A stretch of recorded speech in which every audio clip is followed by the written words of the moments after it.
All right, Cycle Drag, we do have an update for you with our Nitro Funny Bike Championship contender, the one and only Michael Balch. Michael, great to see you.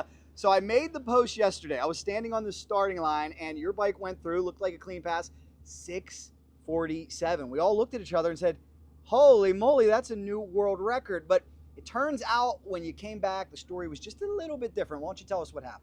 I got to the top of the track, and Eli came to pick me up, and he was super excited.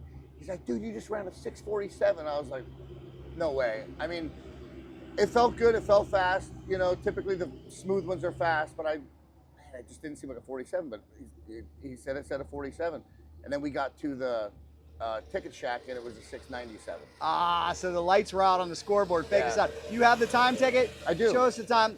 For those people watching at home who don't know, we have the number on the scoreboard, and then Mike gets the incrementals. This is my first time taking a look at the time ticket. So 6:97, still a very stout pass. Not a world record, but a stout, consistent A to B pass. Yeah, this bike's always been pretty consistent. You know, Red has a good setup. Steve and I are always on top of maintenance. You know, it's just a very consistent bike. Typically goes straight if I ride it right.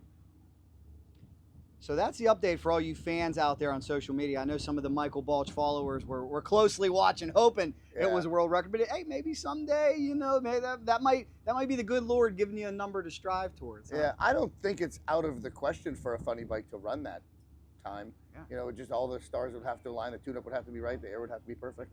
Tune-up would have to be on point, you know. Well, you've done a heck of a job, Mike, and a lot of people were paying attention. So good luck today. You got an opportunity to win yet another championship. How do you feel about your championship odds here? I feel pretty good. I always feel like we have the bike to beat at the racetrack. You know, I'm very confident with my bike and my team. Well, you've done an amazing job out of Team GMS, Uniontown, Pennsylvania. We got the talented Steve Rominski, dug him out of retirement a few years ago, and boy, what a benefit he has been to your team for 2 seasons. I mean, how awesome is it having that knowledge, that wealth of knowledge? It's great, especially at the shop, you know, because I can assemble. You know what I mean? I can disassemble and assemble. Steve takes care of pretty much all the machining and all the things that I just are out of my wheelhouse. What's the hardest thing for you to turn around on this bike?